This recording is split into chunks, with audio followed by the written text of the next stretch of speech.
Good morning. It's 11 a.m., November 19th. Good morning. There's my audio confirmation. The year is 2022. And this is a live stream on Saturday. We've got some people in the chat room. I'll go bring that up and say hello to you all. There we go. I'll pop the chat out. Zoom session is open. Nobody has joined yet. Let's see what we got here. Oh yeah, Ken Stout says a second. Oh, is that what he meant? I thought he was voting for topic number 2 when I first saw that. Let's go see. No, he wasn't he was the second person in to chat. I thought he was voting for topic number 2, just with the word second. And topic number 2 is reserved for chat room requests. I thought, gee, that's an odd thing for Ken to be voting for. I thought, well, maybe he's not voting for it. Maybe he just doesn't understand what that means. Then I started thinking about which of those words does he not understand? Reserved for chat room requests. Yeah, Ken and I pick on each other if you haven't been around here for a while. Hello, Parker Morris, Alex Cheek, Jonathan, Darren Gilholm, hello. There's Bobby Warren, hello. And then we've got Selden Ball, Zvi Manor, Ran Israel again. I think I already saw Ran Israel, right? Did I? No, that's the first one for Ran Israel. And people saying hello to each other. Greg Guy, hello. He just got up out of bed, 1:30. You know how teenagers are these days. They just sleep half the day away. Jeez. Jonathan says audio video okay. Hello, Kenny Whitten. Robert Michael says hello to people, and that gets us caught up. Nobody's voted for any of the topics. I reserved topic 1 and 2 because in recent weeks, people have made some requests before the show starts. Yesterday, we did a little bit about the Dir Cmd and Chkdsk and how the numbers of free space is different between the two. Then we got any support requests or subjects from the audience that don't have without me connecting remotely to them. I guess that could go either way. I don't know why I worded it that way. Adding more virtual computers and more operating systems to my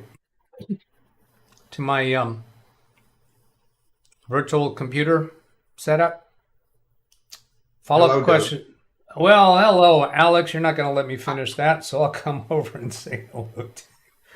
Yes, I heard you come in. I was going to try to read the rest of those first, but hello. I was going to say I have one to throw out there that you may can give me. I would like your opinion on. Okay. Go ahead. What is it?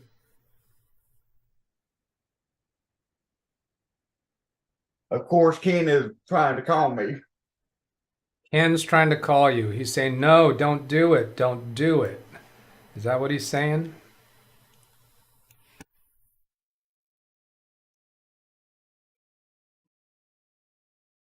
Do I see a little bit of grin on your face, Alex? Are you going to pull one of your stunts that you do on Ken's show? Yeah, you're muted, Alex. I can't hear what you're saying.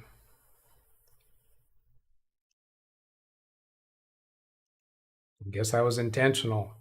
Maybe that's what he's going to do. He's just going to leave me hanging. No, Doug. Ken has got his grandkids at his house, so he was showing me his grandkids. Oh, okay. But my issue is, and the rest of us on Ken's Zoom have kind of already narrowed it down, but I just kind of wanted a second opinion. Is I've been having audio issues like really intermittent, really sporadic audio issues with my computer.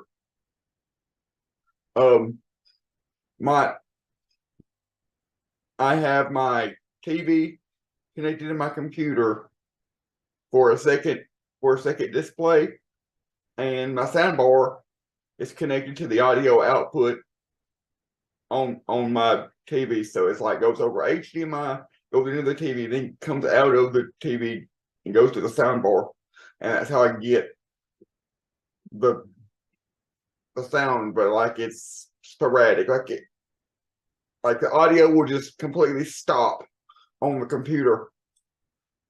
Okay. And it may do it 10 times in one day. It may do it 10 times today, but it may not do it at all tomorrow. Okay. Does the audio come back without you doing anything, or do you have to futz around with something to get it back? Sometimes the audio comes back within like a minute or two, and sometimes I have to reboot the machine in order for the audio to come back. I don't know but whenever I reboot the machine, the audio always comes back when I reboot the machine. All right, so let me see if I got it straight. You got a cable coming from an HDMI output from your computer, goes into a splitter. One of the outbound HDMIs from that splitter goes to your television set, which you use as a monitor. And the other HDMI goes to a regular computer monitor? Actually, no. The other HDMI coming off that split, one goes to the television, one goes directly into the television, and one goes into a HDMI switch, which the output of that switch is connected to my capture card so that I can record it on OBS. Okay, now let me run this down then. HDMI cable from your computer to a splitter. One output of that splitter goes to your television set, which has a sound bar connected to it, and that's where you get the sound for whatever you're watching on your computer. The other HDMI output from the splitter goes to a capture device, and then that goes to OBS, which is on another computer? No, OBS is on my computer. So like Okay. so OBS record the video and audio, but see the same picture on my TV. Going into OBS. Before we go any further, your YouTube stream just stopped. Did it? Yes. Greg, I see your audio and video is dropping out. Buffering, getting video dropouts. I refreshed it and its quality is 144 now.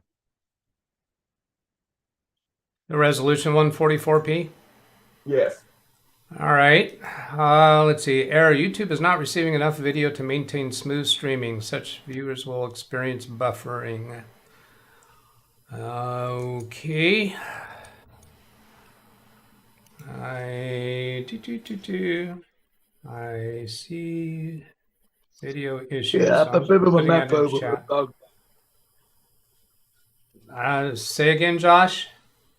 It's a bit of a map overview. Okay. Well, I'm going to ask you to stay on mute for a little bit until I come to you, okay? Thank you. Going to try to find what's going wrong here. YouTube not receiving enough video. Do I have something excess going on my computer? No. Checking Task Manager. It looks fine.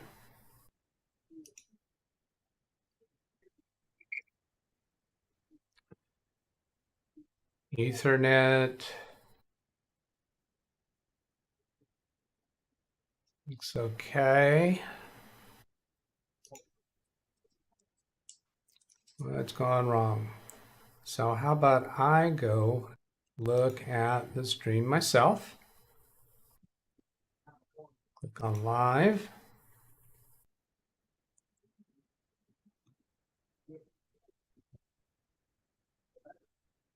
I'm not seeing a buffering indicator. I'm not seeing the throbber symbol.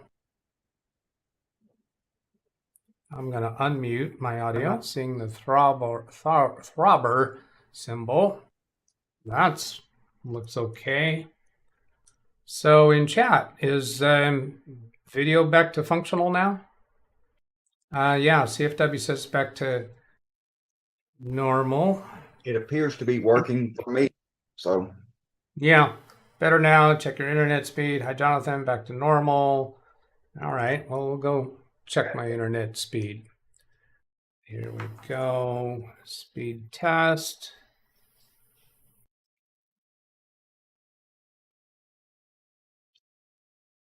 Download, of course, is going to be fine.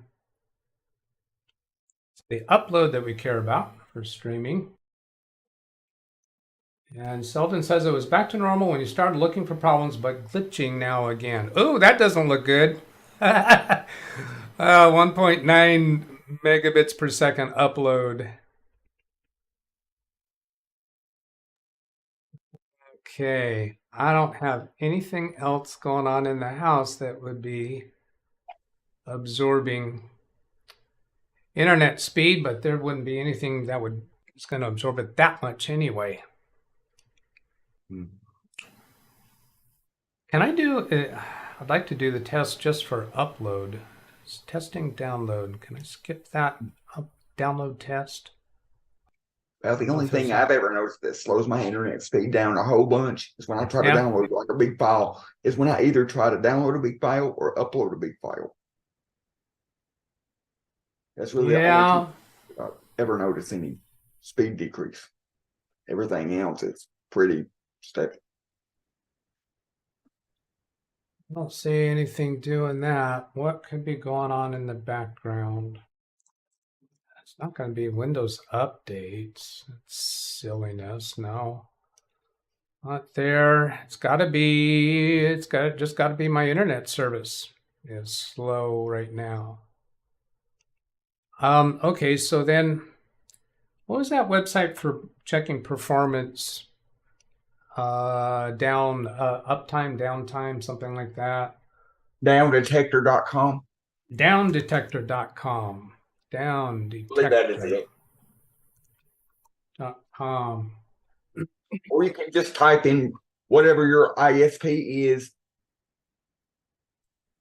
You can just type in whatever your ISP is it down or something like that? And that should be one of the first links. Well, of course, we know it's not down, but are there issues? User reports indicate no. Yeah, this one says user reports indicate no current problems at Xfinity by Comcast. Are these green symbols here? Those are reports. Yeah, this blue-green area. So it looks like there have been reports coming up through this morning. Then let's go look at Xfinity service status. Check for service outages in your area. I'm not really concerned about outages, but poor performance. Maybe you can tell, maybe it'll, if you try to log into your router, maybe it'll show something on your router, like your current line speeds or whatever. Yeah, let's do that. Status center signed in. I like that better. Going to the router. So IP config to remind me what my router address is. Yeah, 192.168.1.1. Go to the new tab, 192.168.1.1, enter, and username. Oh, I've got it in. Oh, mine is lowercase admin. I noticed recently Carrie demonstrating about case-sensitive usernames. I've been finding that for a long time for routers. and then connection. Summary of your network and device connections. Let's connection status.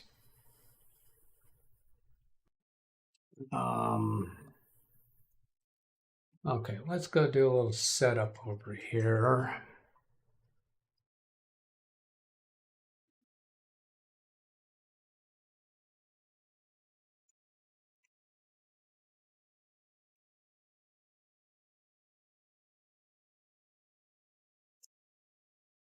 What do we care about there? And yeah, I'm going to go poke around a little bit in here and see if I get something that I can, that tells us anything.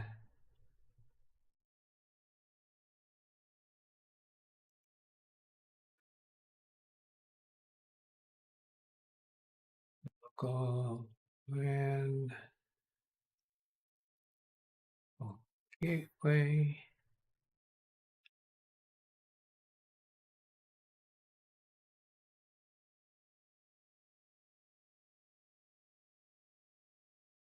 Nothing jumping out at me there. But then even whatever I find there, what am I going to be able to do about it without actually shutting down the stream and restarting? Probably not much, or calling or do it about it without calling Xfinity. Yeah. Well, now I'm showing 6 megabits per second upload, which stream will work with that. What should your upload speed be? Same as your download? I think it's up in the neighborhood of 25 megabits per second at least. Not certain I'm remembering that right. So what were you saying? We were still talking about my audio issues before we started having issues.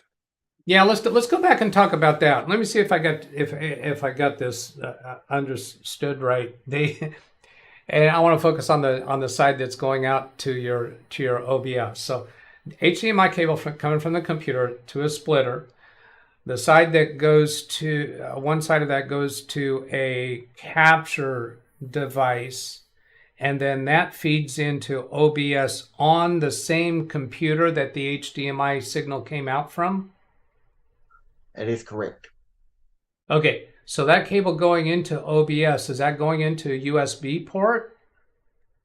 Capture card is a USB, yes. The capture card is a USB. Okay, so you have a capture card, kind of not too dissimilar to my StarTech capture card that plugs into USB on my computer.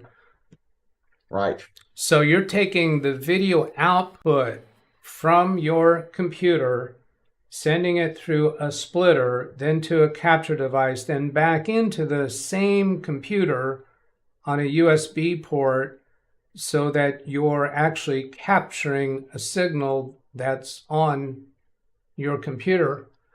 I'd have to wonder why you're doing it that way, but maybe that's a separate conversation. And the symptom that you're having is the other side of the splitter that goes to your TV and then to your soundbar. Occasionally the soundbar audio is cutting out, and it might come back on its own, or you might have to restart the computer. There's another piece of that puzzle I think it'd be interesting for you to know. I have had OBS open on the capture card, looking at the computer screen through OBS at the same time as the audio is out on the soundbar, but the audio is still coming through on OBS. Yeah, and when the soundbar cuts out, is the video on the TV still present? Yes. Yes. Okay. The sound and video is still present. Over the capture card. Okay. The video and sound coming back into OBS, both the video and the sound are present. The only place you're losing the audio is on the soundbar. Correct. Okay. And when you're just using the soundbar straight off the TV without any use from the computer, the soundbar works perfectly. Is that right? Yes. Okay. So you do use the TV just as a television set, right? I don't have actual TV, but I have a Chromecast connected to it. Okay, but so you spend a substantial amount of time, statistically significant amount of time with that sound bar using the Chromecast, and you know the sound bar is stable under that scenario, right? Yes. Okay. Well, my thoughts too, and I heard bits and pieces of this on portions of when you guys were talking about it on Ken's show, and where my thoughts were going is to cables, because all these cables that I have here for Big Beast Build, I have a lot of long cables.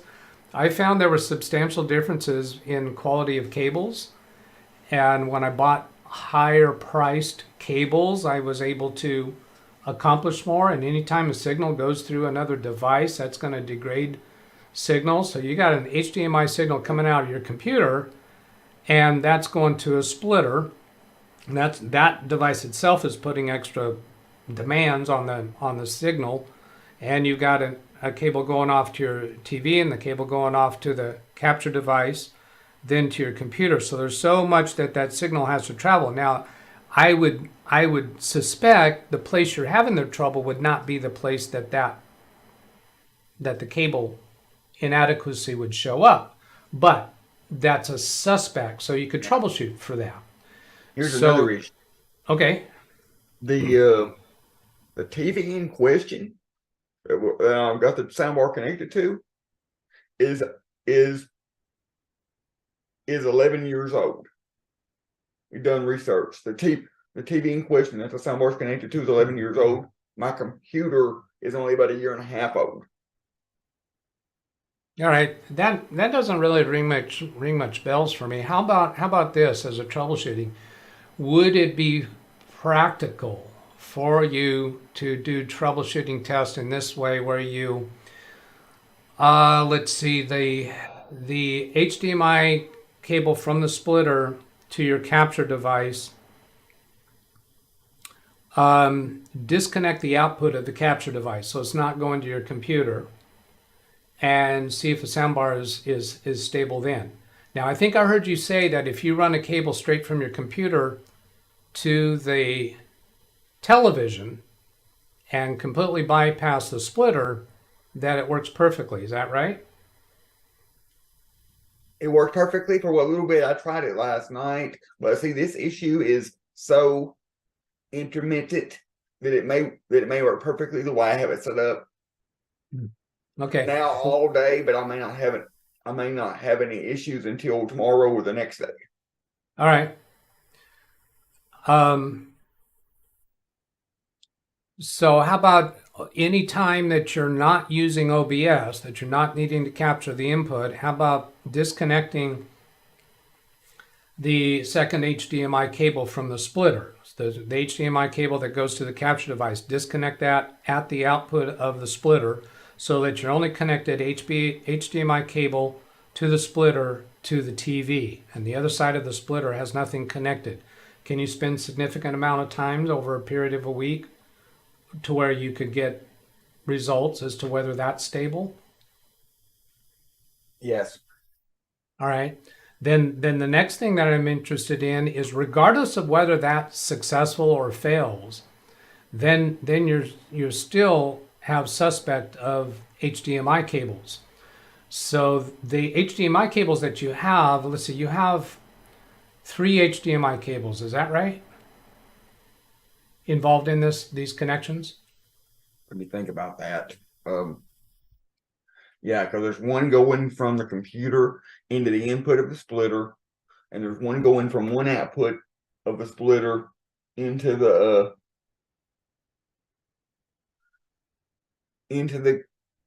capture card, and there's the one that's going directly from the splitter to the television. Right. Are they all the same manufacturer cable, all the same length, or are they different from each other? The one from the is going from the splitter to the TV is actually one that would that the Dish Network guy came to. It's like I think it's like it's either 6 or 10 feet, but like all the rest of them are real short, but like they're all good quality cables. How do you judge that they're good quality cables?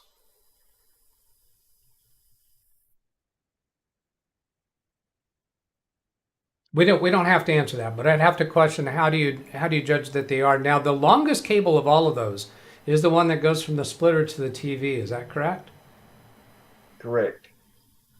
Are you able to swap the cables between the TV and the capture device so that you have a shorter cable going to the TV? It might be too far away for that. No, I think it's too far away for that. Plus the Yeah. HDMI ports on this particular TV are on the back of it, so I need a little. Yeah. I'm significantly suspicious of that long cable because there are cable length limits to HDMI cable. That's where my suspicion lies, particularly when you have that long cable going straight from the computer to the TV, and it works fine so far.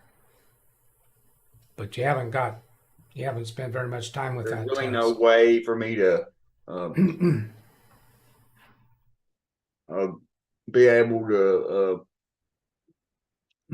figure that out unless it happens to go out, and when it goes out, I happen to remember, exactly when it went out for how long. Which Yeah. How about when it goes out, when it goes bad? How about disconnecting the HDMI cable coming out of the splitter to the capture device and see if that's enough to wake up the sound bar?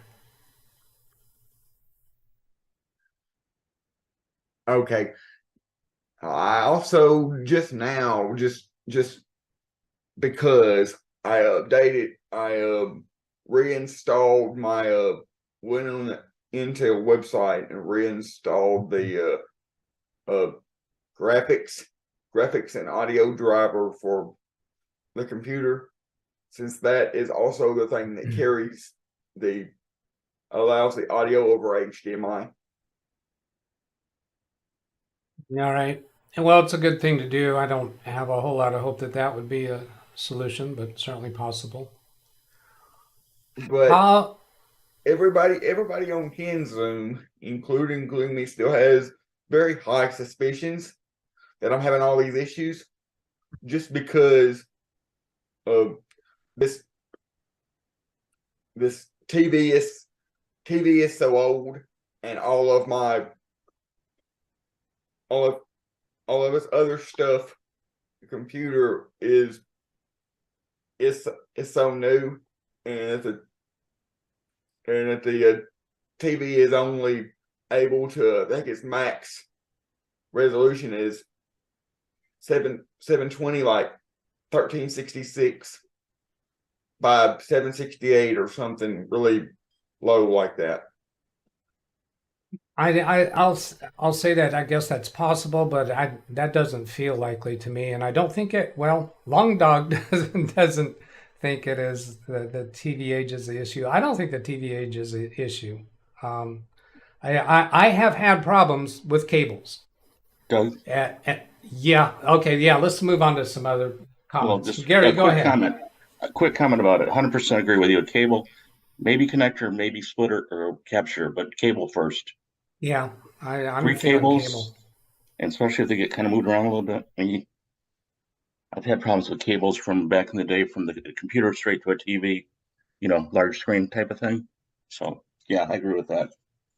Yeah, I had cables here that I bought brand new through Amazon that look to be have good reputation, and with the links that I'm dealing with here, they caused me intermittent troubles, and I turned around and bought cables that were over twice the price, and they work really well. Well, take a look at the cable inside the actual copper. Not always what the outside looks thick, the inside could be awful thin. It could be Right. 26 gauge when it should be 22. Well, I was been thinking about getting a new TV anyway, because it's not the only issue I've had with this. Go I've ahead. had resolution issues between the actual video resolution issues between the TV and the computer as well. Yeah. Well, the reason why I smiled so big there is because I've had clients do the same thing where they're suspecting something as the source of the trouble that I don't think is the source of the trouble. Then I come to realize, well, they're just wanting an excuse to buy a new device anyway. So I have to wonder if maybe you just want a new TV anyway. You can get a 42-inch TV for $120. It's the last 5 years anyway. Why argue?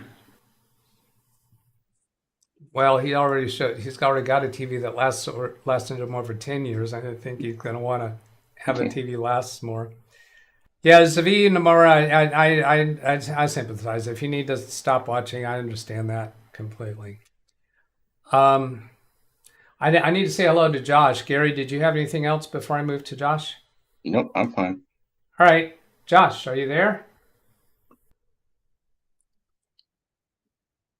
He might have, I suppose, gone away from the computer since I put him off so long. Waiting to see if Josh comes online. You are muted, Josh, if you didn't realize that.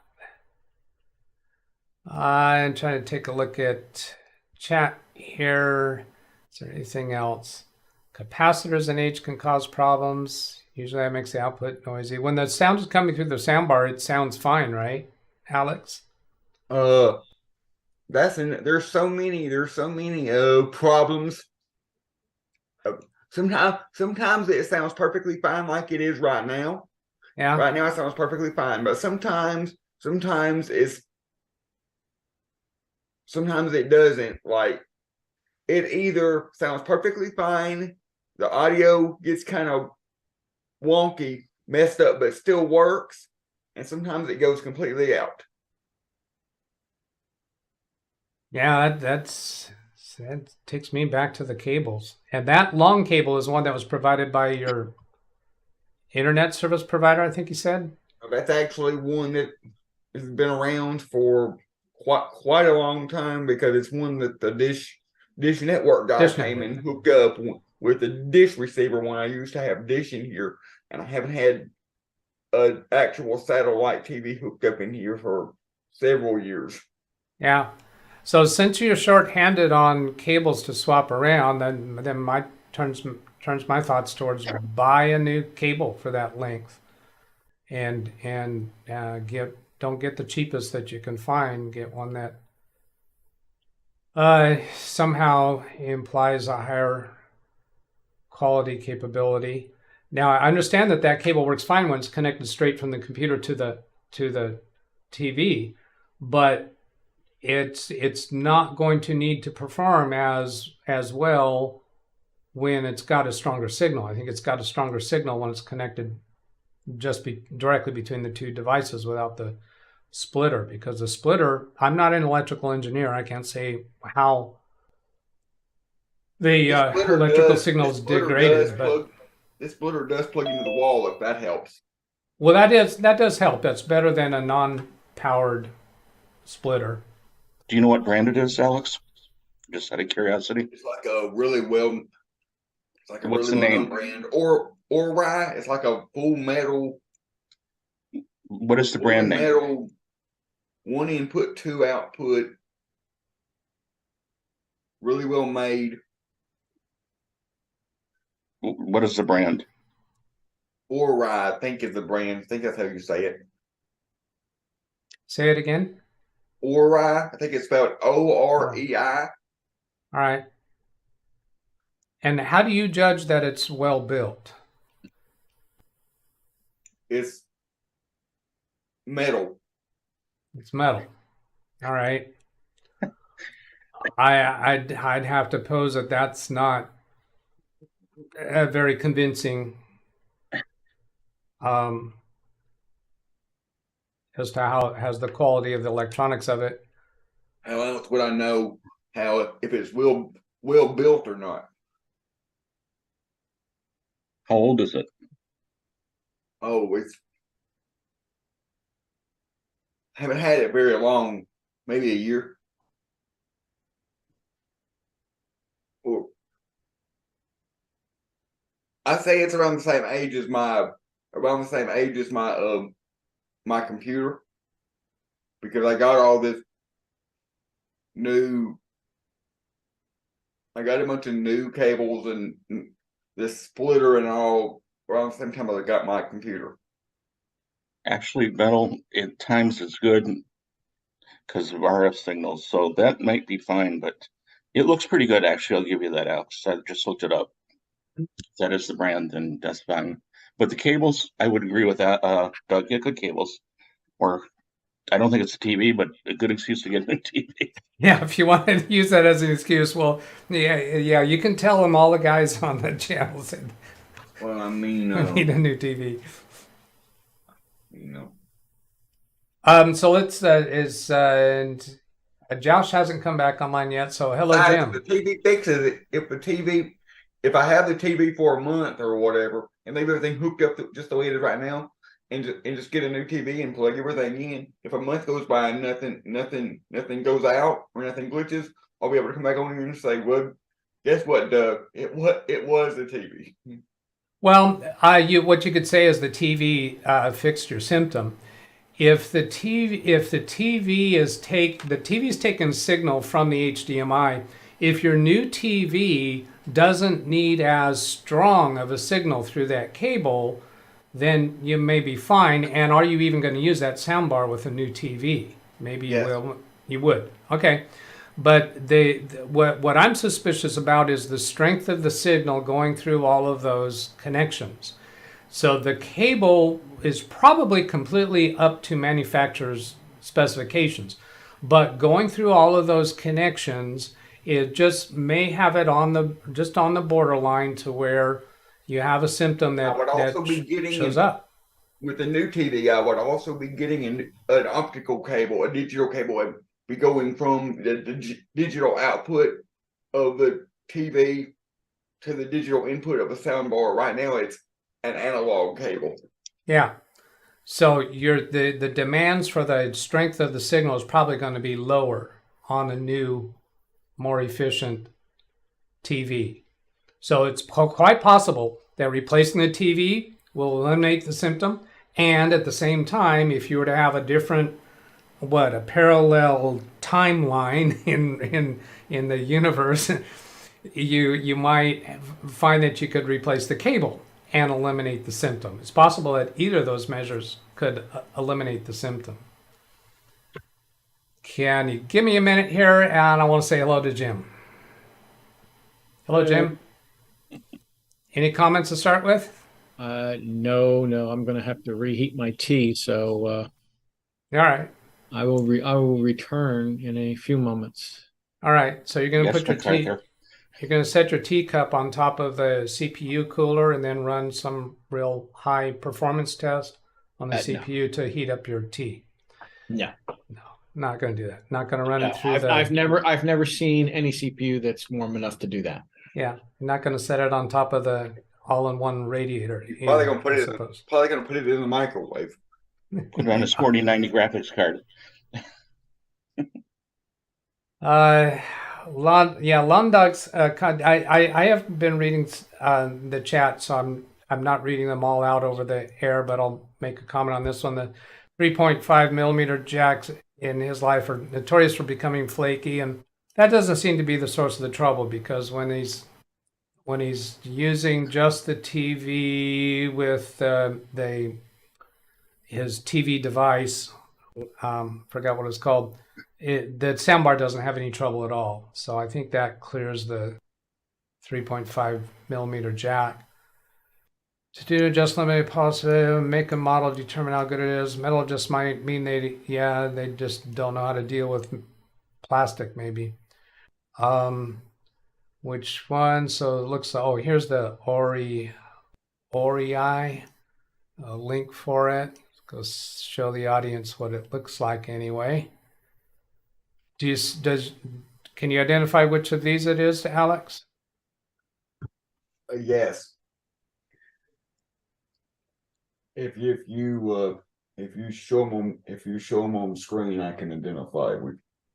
Well, I'm showing them on the YouTube stream. I can switch it over to show it on Zoom if you want, if you need me to.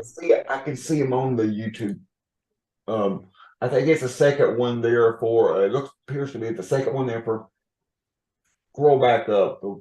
Let me get back up to the top row. Here's the top row.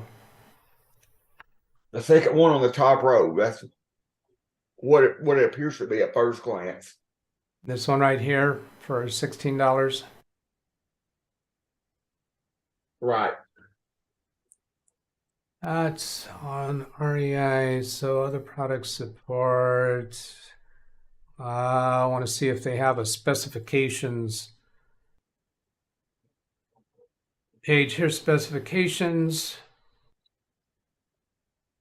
Did they say anything about cable lengths or anything along those lines? Dimensions, weight, regulatory, package content.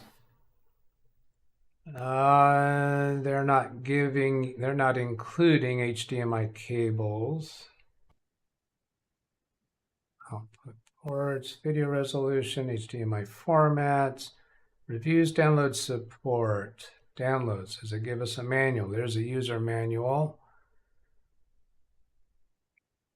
Okay, download that user manual. This thought is also coming in my head. Is it possible that all this equipment I'm using, the computer, the splitter, everything is expecting a 1080p input signal, but it's expecting a 1080p signal, but the TV can only give it a 720 signal? It's hard to imagine how that would cause an occasional problem with your soundbar. When the system functions, everything is functioning, right? Is that true? Right. Okay, so here, splitter doesn't appear to be functioning. Firstly, check LED lights. Secondly, make sure cable's good connection, well connected. Thirdly, make sure length of the cables is within the maximum supported length of this splitter. So what is the maximum length? Let's see, maximum length. I'm going to try. I found that one by searching for the word length. And there's two instances of the word length. And they're both in that sentence. So that doesn't help us. How about searching the word maximum? Maximum. Well, Two I of don't them. know exactly what the length of this cable is from the TV, but it's no more. It's no more than 10 feet. All right, here. It's either 6 or 10 feet. If the maximum resolution the two displays supported is not the same, what resolution will be displayed? The splitter will display at the lower one to both displays. So the TV is lower display capability than your computer. And my capture card and the computer can do 1080. Okay, so when you're capturing, does the capture come through to OBS at 720? Yes, because I have it set up like that. All right. Well, it's telling us here that that's the way this device is going to work, is that if the two displays don't support the same maximum, then the splitter is going to display the lower resolution to both displays.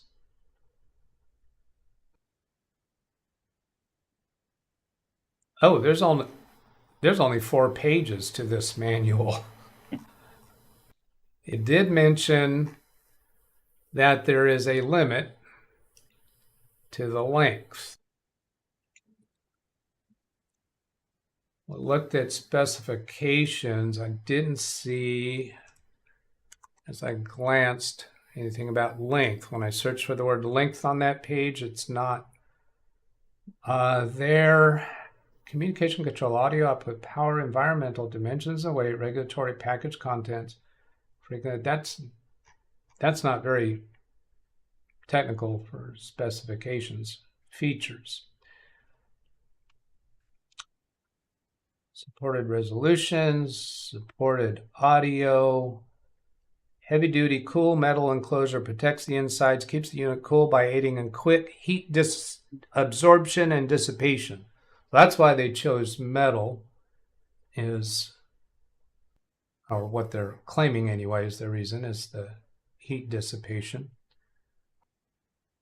It's a distribution amplifier powered splitter, so it's designed to amplify signal, take HDMI signal up to 4K, duplicate the signal up to 2 HDMI displays simultaneously in creating an impressive lossless image. Compact, please note, duplicate. Cannot be used to extend a desktop, right? Same resolution to both devices. We recommend the splitter with high quality HDMI cables 30 feet or less. Well, I'm definitely within that range. Yeah, I would think so. Yeah, 30 feet's pretty long. Now, on the quality of HDMI cables, since one of them was provided to you by the dish vendor, and that's the one that is most questionable to my suspicion. Let's see, HDMI cables. So you probably, I'm going to guess your long one is maybe 10 feet. Is it less? 10 feet is the longest. The longest you think would be 10 feet? Yes. Okay, think of two Alexes, one standing on the head of the other. Is that longer than that cable is? Because I know you're over 6 feet, so that'd be 12 feet. Well, I know you're not. It's really hard to get like a accurate measurement on me. Yeah. Well, I know, no, it's not hard to get an accurate measurement. You can use a tape measure. You can measure it against the height of your mother. You can get a measurement of it. And all we're looking for is a 10 feet, 15 feet, 20 feet. I meant a measurement of me because it's hard for me to like stand up. Stand. All right. Yeah. But I've heard you say you're 6'1", I want to say, or 6. I say if I have to go out forums and they ask me for my height, I say I'm 5'8". You do? Really? Oh. All right. 5'8" or 5'9", something like that. All right. So look here. There's Amazon cables. Let's see. How can I see these cables that have the braiding and the coloring? I'm inclined to think that they're higher quality. When I read the reviews of people that buy these different cables, I've felt confidence with these ones that are essentially look nicer. Let's see. So 10. We want 10 foot. So let's look at choices for 10 foot. Doug, for high quality, I go with Monster first. That's what I use at home. In my office, I use at work. I use Triplate. Yeah. Okay. So followed by Belkin and then Amazon. Do we get Monster through Amazon? Yeah. Here's Monster. And they're used in audio too. They're great. Yeah. That's weird.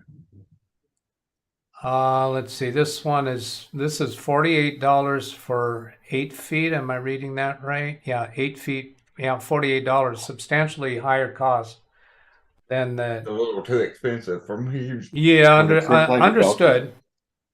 But you're dealing with the one that you have now was provided a long time ago by your dish provider.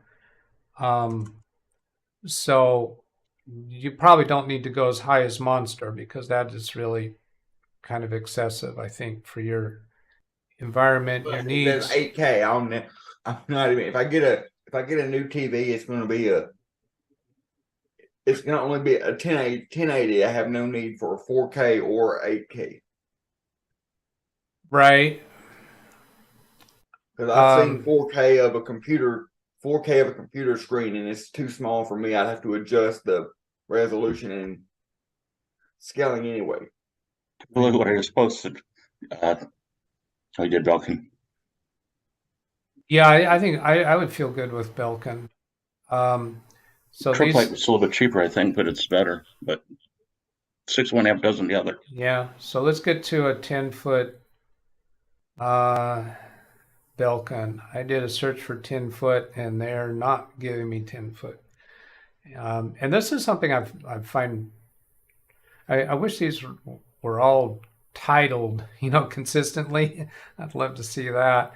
There's a Belkin HDMI to HDMI. Yeah, that's right, 15 feet. But let's see if it has choices of length. I would not want to go 15 feet if 10 feet is sufficient for you. And on this left-hand panel, it doesn't give me good foot choices, 10 feet and above. I'd like to be able to select 10 feet.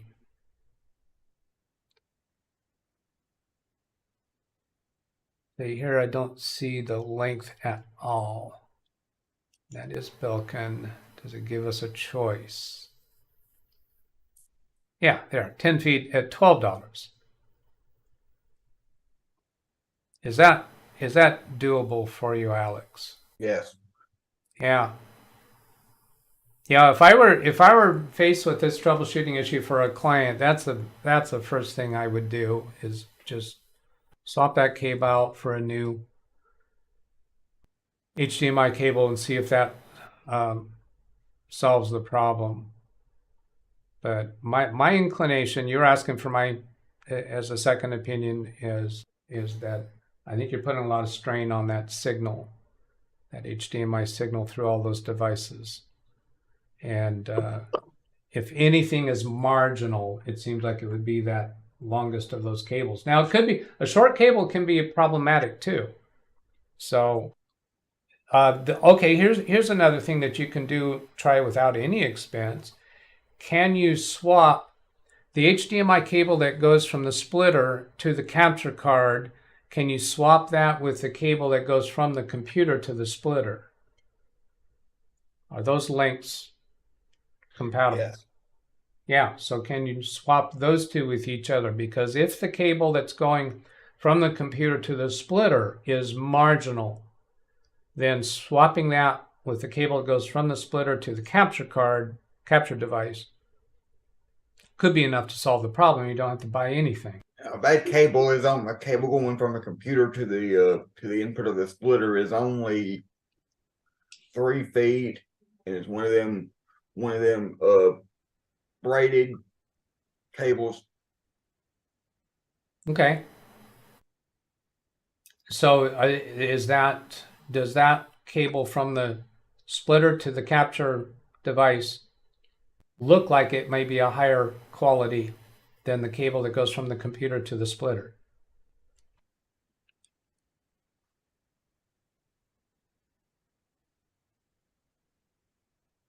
No, not really. They both Okay. they're both about the same. But still, since there's no cost to it, it seems like it would be an easy thing to swap those two and see if you get lucky. Do you feel lucky? You feel lucky, punk? But yeah, Doug, I think you're right. I think this is more of an excuse to get a new TV. Yeah. That's your story, you're sticking to it. All right. Yeah, but I will gladly try more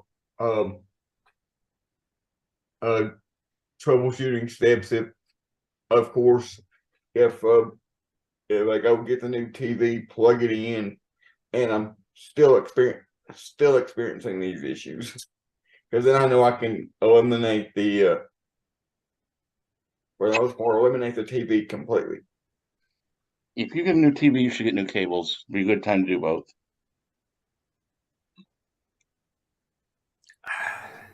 Especially the TV from the cable from Dish from years ago. That's at 1.4 at best. And your new TV will be 2.0 HDMI. I'm going to go grab this comment from Lawn Dog. Let's see if I hit the right button here. Come on.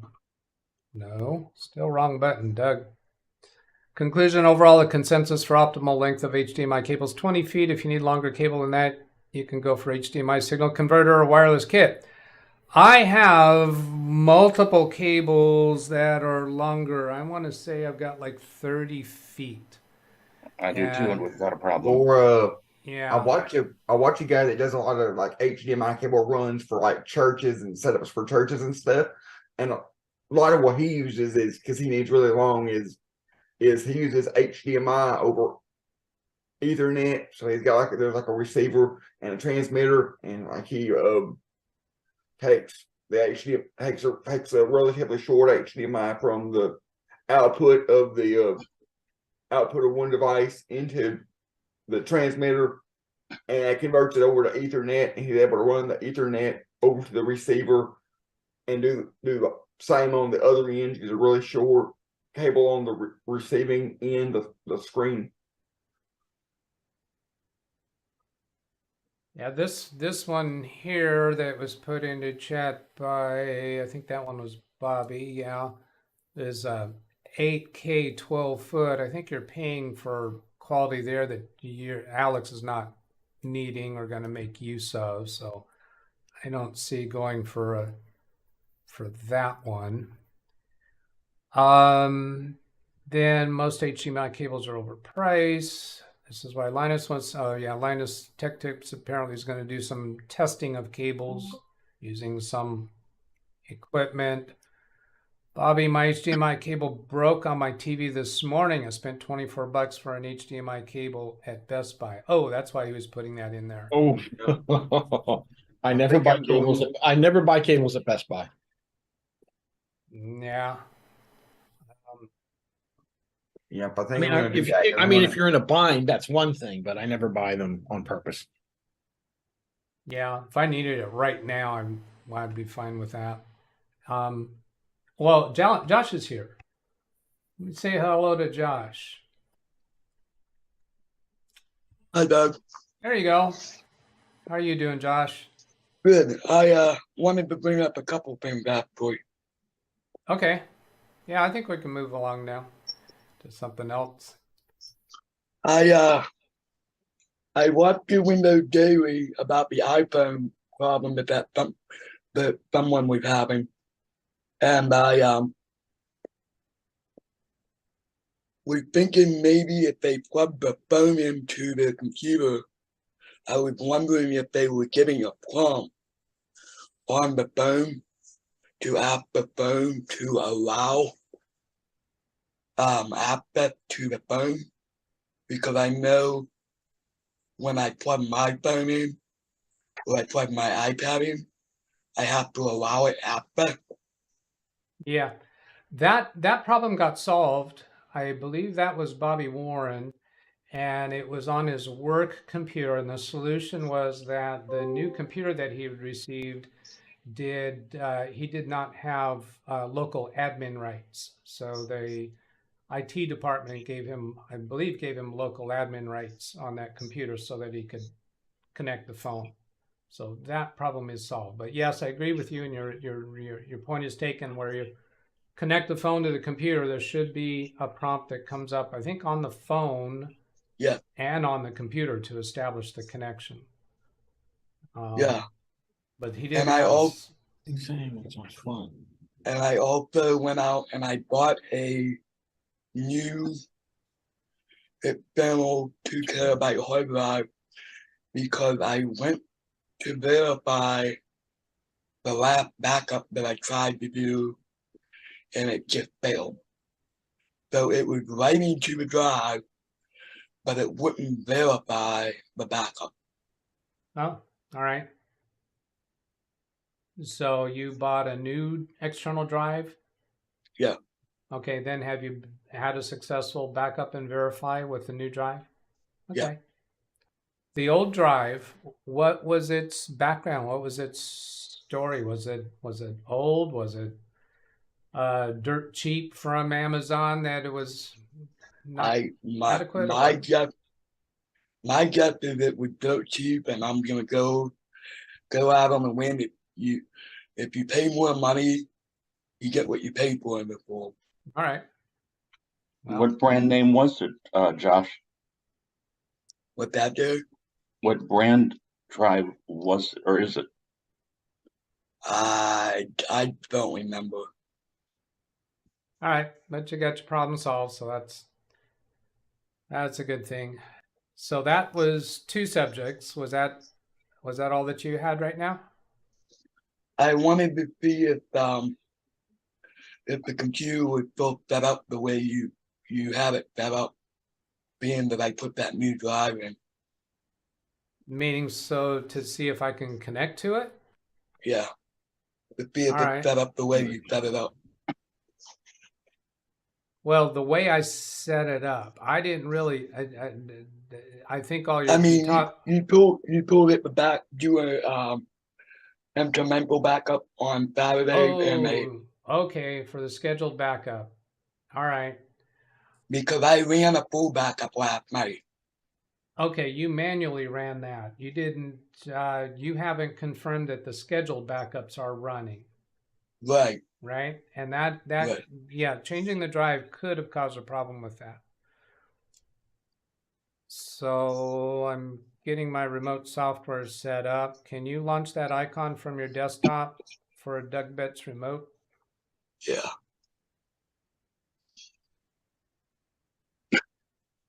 My room is a bit of a mess because I'm in the process of putting a new computer desk together.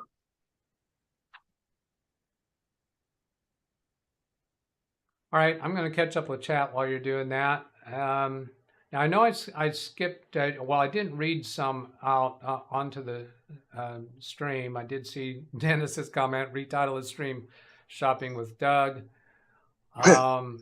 And so, but this is where I'm at in my reading on the side here.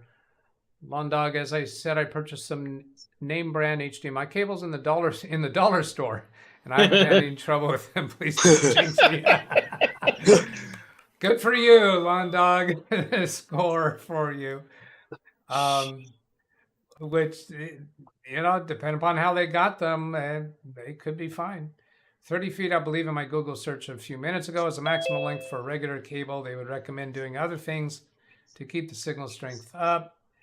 Are you speaking to me or Doug? I think that was chit chat.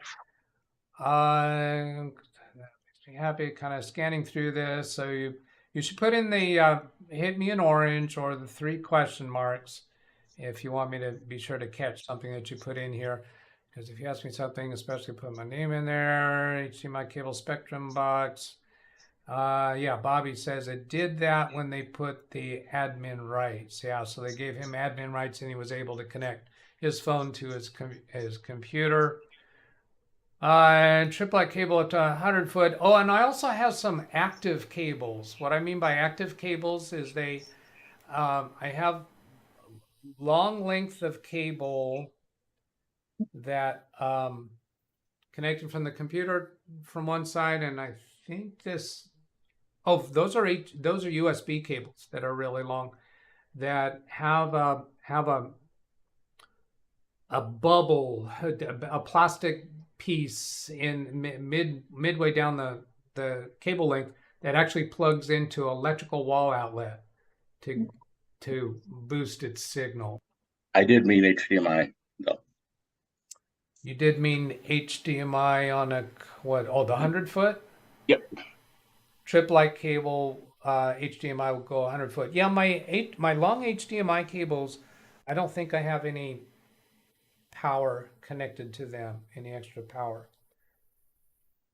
All right, so that gets me caught up with chat. Let's see. Oh, there's Josh. Let's go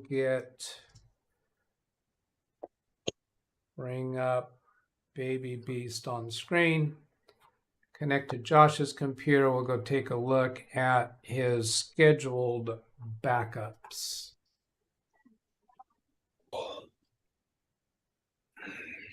And Josh, you may have a prompt on your screen right now to click allow or yes or something like that. Mm.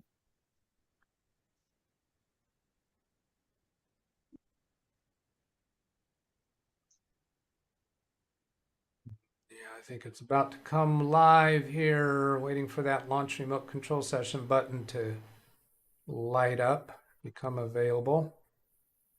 There it is.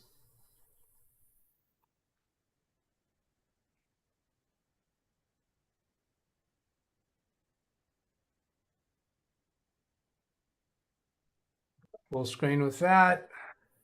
Windows 11, hit the Windows key and type Reflect. That gives me a search result for Macrium Reflect. Launch that. Answer yes to user account control. If I didn't do that extra step of starting as a system service, I don't think I get to see that user account control window.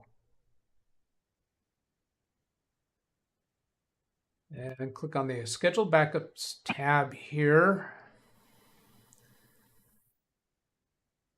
The last scheduled backup I see was October 30th. So that tells me the scheduled backups look like they are not working. Let's see, we do those at 2 a.m. The full backup is done 2 a.m. on the last Sunday of every month. And then differential is every Sunday of every week. So it's only on Sundays. The last Sunday was the 13th of November, then the 6th. So we don't have anything in November. So let's come over to the definition files and go to this. Okay, we have a backup definition stored on the C drive and one stored on the D drive. I probably messed that up somehow. Yeah, the D drive is actually the backup drive. Because I was And trying to it is there. follow Alex's video when I did it last night, but it was really late. Oh, okay. It looks like you created that backup job Last night. Yeah, we see that Yeah. date right here. So Yeah. that one is not scheduled. This one is the one that is scheduled. Let's go look at the schedule for that. That shows this schedule. If I come to the one that you created last night, right click on it and then choose schedule. It shows no schedules. Okay, now if I come to this backup job, which is the one that we were scheduling, it's stored on your C drive, which is the good thing for it to be, for the backup job to be on your C drive, because that means if you swap to another backup drive, that this schedule is still available. Okay. Because this one that you have stored on the D drive, that's your backup drive. If you swap to another backup drive, then you've lost that Backup.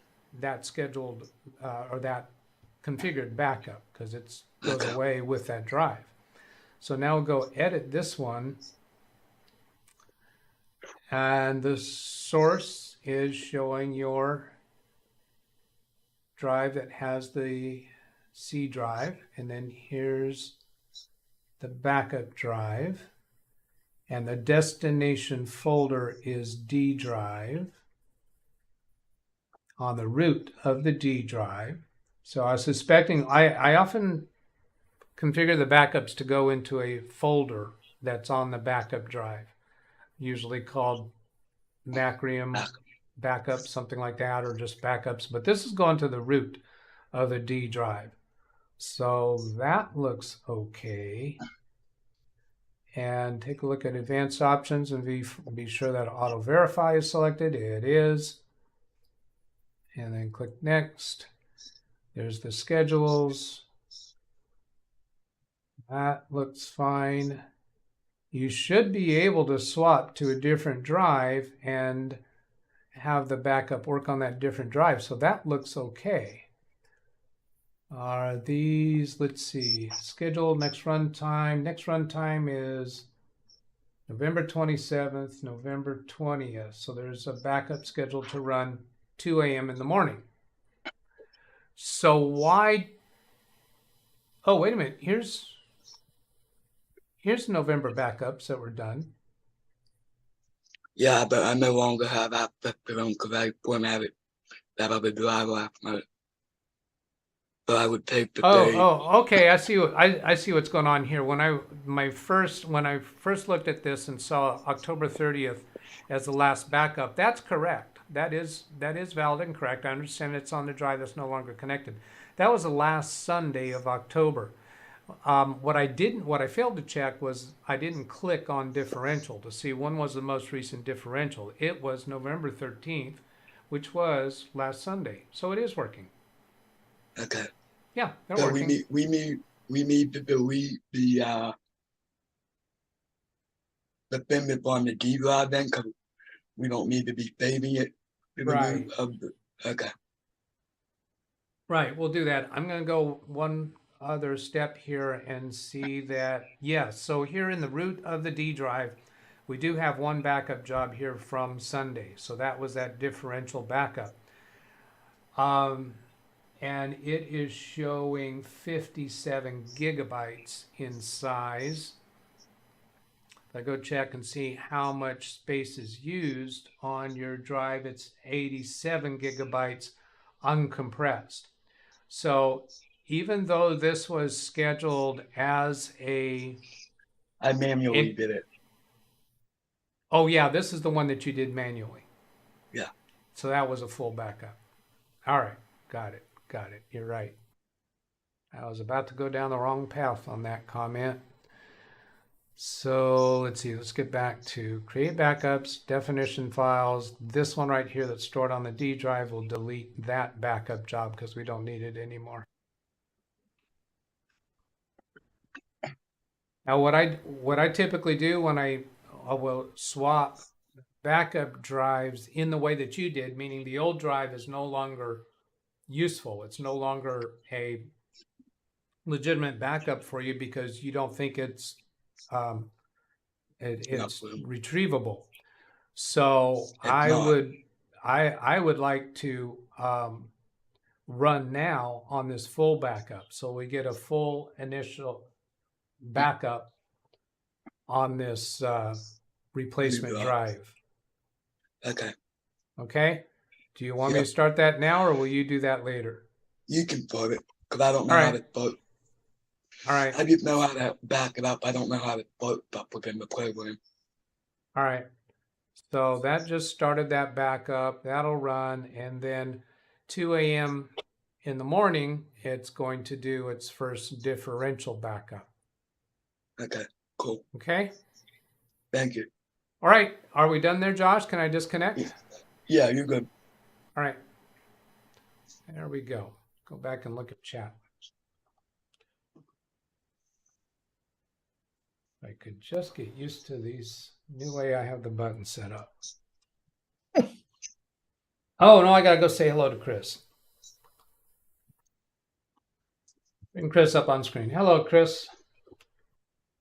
You're muted. Hey. Hey, how you doing? Did you have any I'm subject? good. Did you have any I'm not just joined. Okay. Then I'll go catch up with chat. Lawn Dog has a couple of Trip Light products. They make good stuff. Actually have classic giant size VOM from the 1950s, still in the box, hardly ever used. Okay. Still in the box, sounds like it's never used. VOM, I'm not sure what that is offhand. Not a voltmeter? So the ohm meter will work, has another battery in it, 2 types of batteries. Because I have it, the gentleman passed away and his wife wanted me to have it. I had a very frustrating life experience with voltmeters. The leads where they plug in to the device just never seem to last very well for me. I get kind of flaky connections. Classic Keepsake. Interesting question in the chat. How to use two-factor authentication without a cell phone? There are ways to do it. You could be doing a two-factor authentication to your email, to where they send you an email and you put in the code that comes in through that way. You could have there are text services online, or you can provide what appears to be a cell phone number that you could pick up a text message through your computer. And then there's also key fob devices, where it gives you a code that changes every so often, that you could use as a 2FA device. Anybody else have more to add beyond those choices? 2 a.m. I don't know what that was about.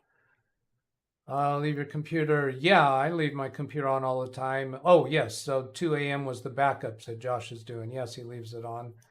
Ryan leaves them on all the time. I have multiple computers here that I leave on 24/7, 365. I'll occasionally restart them when needed.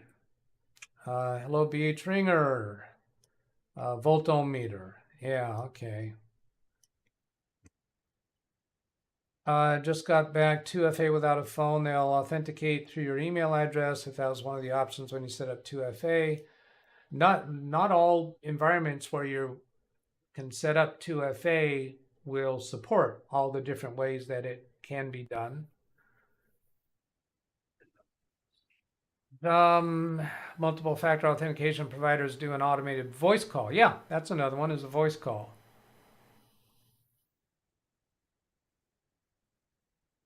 All right. 1 hour, 17 minutes. Are we going to be winding this session down that soon? Would appear so. Maybe.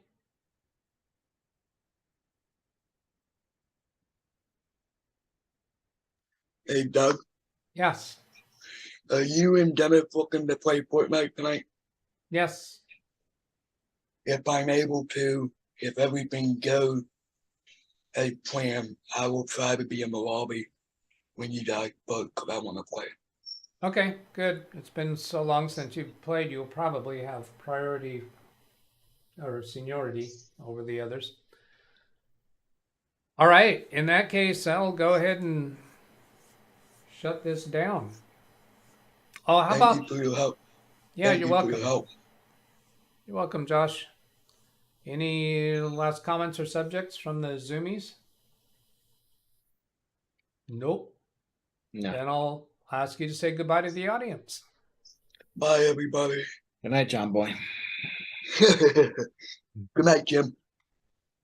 All right, I'm going to go ahead and shut down the Zoom session and punch my buttons to bring my email address back up. And that's it for today. A shorter session today suits me just fine. I have a list of things to do today. So I hope that was useful. Have a great day. Catch you later. Goodbye.